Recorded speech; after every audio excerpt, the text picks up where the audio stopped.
Yes, indeed. Inside Somerset House. It's a glitzy and glamorous location for the Premier League launch this season, I have to say. And you get some big names that you can just bump into every now and then. Where are they? Steve Parish, the Crystal Palace Chairman, is with us. Steve, lovely to see you. Look, you know what the supporters are like. You know what us reporters are like on the eve of the season. We get stupidly excited about it all starting again. Is it the same from your perspective? Of course, yeah. New season, sun shining. You know, the team are looking good in pre-season. We try and manage our expectations, but not our excitement, of course. You know, it's the best league in the world, got the best teams in the world, got the most excitement in the world, most competitive in the world.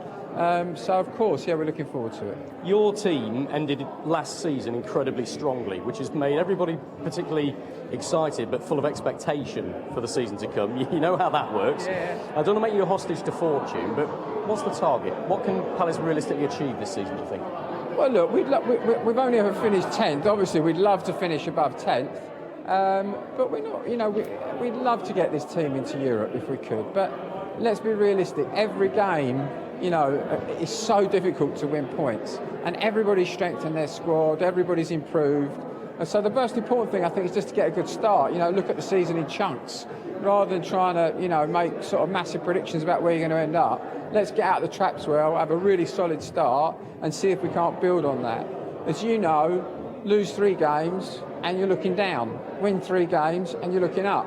So, you know, it's about a good solid start, then trying to keep that momentum and finishing strong, trying to keep clear of injuries, get this transfer window behind us so we can have a settled squad, and you know, and really look at it with positivity but realistically. I'm glad you mentioned the transfer window, because that's something I'd like to ask you about. I mean, look, Marc Guehi is a superstar. The way he performed for England in the Euros underlined that in his first major tournament. It's pretty clear that Newcastle want him, and we've been told they'd come back with a big and improved offer for him again. Look, what can you tell us about that situation? Are you prepared to sell him if Newcastle get to your valuation? Well, I think it's a moot point because, you know, nobody has got to the valuation yet, you know, so I agree with you. You know, if you want a superstar player, you've got to pay superstar money. You know, this is a player we love a lot. If we start the season with him, we'll be a better team, no doubt. So everybody's wishes have to be taken into account. But, you know, we're nowhere near the point where we need to make a decision. So we'll really cross these bridges, you know, as and when we come to them. You know, I would say about Marc is, you know, he's homegrown. You know, I think he's 23 years old. In the, you know, most people's team of the Euros, excellent lad. We love having him at the club, and we'd love to keep him at the club. So if somebody wants, you know, to make that otherwise, you know, they've got to make it really difficult for us. And at the moment, that's not the situation we're in. Have you spoken to Marc himself? Has he made you convinced that he's happy to stay, or does he want to talk to Newcastle particularly? Marc Guehi is as decent a human being and footballer as you could ever possibly hope to meet. And you know, we all know the situation. You know, we don't need to be having discussions about it.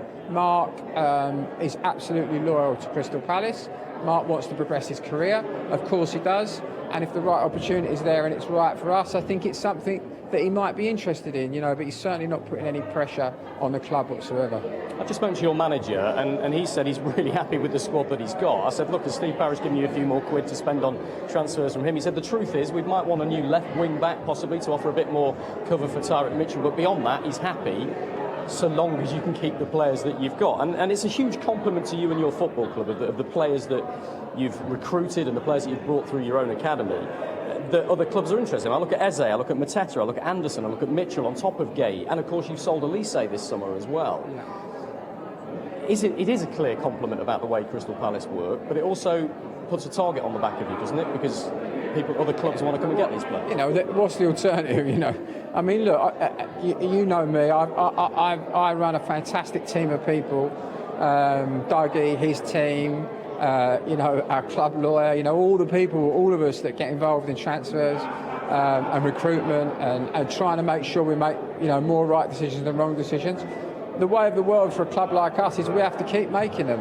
You know, that's the reality, right? The reality is that, you know, Michael Elise coming through Crystal Palace and going to a Bayern Munich makes Crystal Palace a more attractive destination for players. So, of course, we don't want to lose Michael in a perfect world because, you know, he's a generational talent and a lovely lad as well to boot and a real part of our team. but it also does show the progression that you can make if you come to us as a football club. What we've got to do is manage the cycle of players. You know, we need to be in a point where we haven't got too many going at once. We've always got a replacement lined up. We're not thin on the ground when people go. And of course, it's massively challenging, and it's a 24/7 job. You know, I'm very lucky, as I said, that we've assembled a team of people that are completely committed to the club. We've got a great manager who works really well with us, and we'll do our best. But we're competing with 19 other teams that have got great people as well. So we don't get carried away. We stay humble, as the manager always says, and we just keep doing the work and hoping that we can carry on improving. Look, I've got to ask you about the ownership structure at the moment, because of course John Textor has made it pretty clear that he would like to potentially go and buy Everton Football Club. I think he's interested in potentially other clubs as well, but he's a 45% stakeholder in your football club. Where are we at with that, Steve? And if he does leave, does it have a big impact on you in terms of finances and where you go from here? No, it won't have a big impact. I mean, obviously, we're happy to support John in the things that he wants to try and do. You know, he's got a model. You know, his multi-club model. I think, you know, in my opinion, he's making the best fist of that of anybody that I've seen with these things. You know, Botafogo are doing very well in Brazil. I think he's hoping for a great season. You know, it just isn't where we are right now, you know, and although we do collaborate, you know, you saw with Jake O'Brien, who's just gone to Everton from Lyon, from us, you know, and we sent players on loan to Molenbeek. We do cooperate as much as we possibly can. It isn't one entity, you know, and John wants to have one complete entity. So, you know, it's no problem. There are some shares available in the club. There's somebody who wants to sell some shares. There are potential buyers. Josh, David and I, you know, will continue to be at the forefront of that club. The three of them, Josh, David and John, support me fantastically well. You know, I'm very lucky in the support that I get from all three of them. So it's a very amicable situation. John's just got a different strategy. We're helping him fulfil that strategy. He realises that, you know, we need to embrace anybody that wants to come in, maybe one buyer, two buyers. We like the model that we've got. You know, we've got a broad base of shareholders. It means we can really push the limit on what we spend compared to maybe a club that's owned by one individual where it's tougher. And we're very much, you know, aligned in terms of the strategy, building the infrastructure, building the stadium, buy value, appreciating assets, finish as high in the league as possible, you know, and we do a good job, you know, trying to execute that for everybody. So it's really not a problem as a situation. You know, maybe it's another thing to do. You know, we have to talk to the prospects that John wants to talk about, but we're very focused on him trying to get to where he wants to get to. And we would thank him for the support that he's given the club. You know, we've put money in the club, he's put money in the club. We recently had a capital raise, you know, that he participated in, I participated in, all my other shareholders did, in order to help us get this stand built and to make sure that we don't, you know, lose out on the playing side as a consequence. So it's a really good situation and very amicable in terms of managing what everybody wants.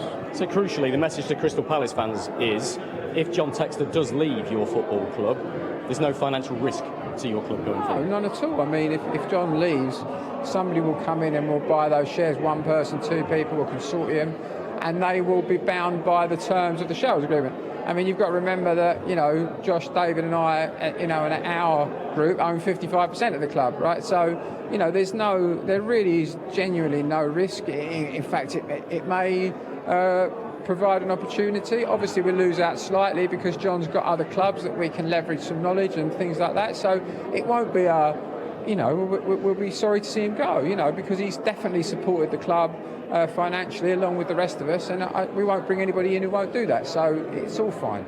I tell you what, it's an absolute pleasure to speak to you, especially with you being so candid on so many difficult subjects. Steve, thank you very much. Thank you very much indeed. That's Steve Parish, the Crystal Palace chairman, talking to us live on Sky Sports News.